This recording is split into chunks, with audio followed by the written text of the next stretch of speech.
This is the Thirsty Earth Comprehensive Troubleshooting Guide to all possible leaks. Starting at the bucket reservoir, if your bulkhead leaks right here, then chances are you just need to tighten this nut.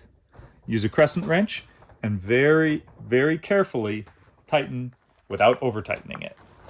If that doesn't resolve your issue, a standard garden hose washer between the nut and the bucket reservoir will. If you're having a leak with any of the push-to-connects, it might not be all the way in.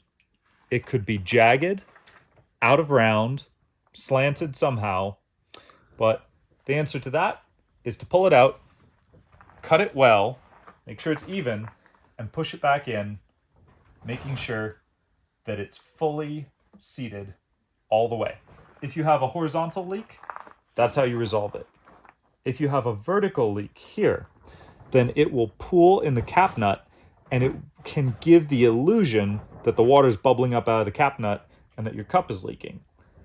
What's usually happened there, I'm going to loosen this a tiny bit so I can recreate that, is that when the fitting was going on, it slipped down into the cap nut rather than seating fully. Pull it up, tighten the cap nut, and then make sure it seats fully onto the stem without being loose. That should eliminate that leak, which would be visible from little droplets coming down here. If you have water bubbling up from the cap nut, it either just needs to be tightened or the stem O-ring is displaced.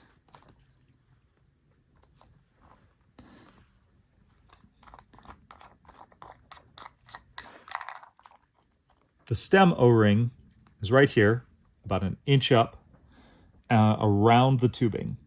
If you pull this out and shove it back in, there's a chance that it'll slip off center.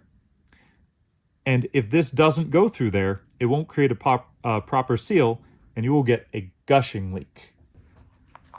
That can also cause a leak in the threads between the cap nut and the cap.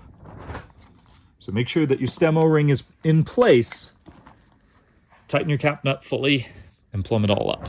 If you have a leak with the bleed screw, now since we have realized that we can air purge this without using the bleed screw, we recommend that you don't touch this thing. Don't mess with it, you won't have any problems. But if you do, it could be because it's too loose and then you have a little minor leak, or it's too tight. And if it's over tightened, it can pop up the O-ring around it so it doesn't cause have a proper seal.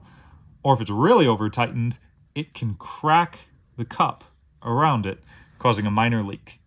Just don't mess with it and you won't have those problems. If you have a leak between the cap and the cup, it'll be a little harder to see while it's in the ground, but if it's coming from this seam, it's one of two things. Either your zip tie isn't tight enough, pop it off the cup, holding the zip tie tab, and you very carefully go one click.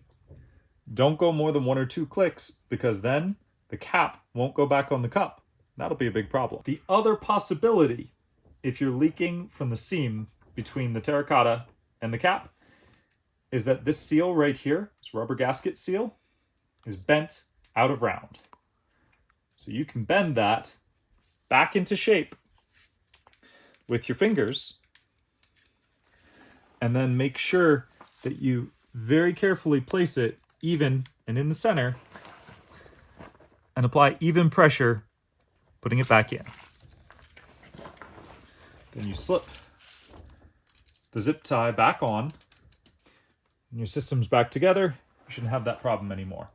The final possibility for a leak is if you have a crack in your cup. You won't be able to see that from the top, but if you've gone through all of these other things and your reservoir is still draining every day, you need to check your cups for that. And that will sometimes reveal itself through oblong and overly large water plumes, while the other ones have underdeveloped ones. That is a telltale sign of a leak. So you pull the cup out and you check it for cracks. That's it for all possible leaks within the Thirsty Earth system and how to troubleshoot them.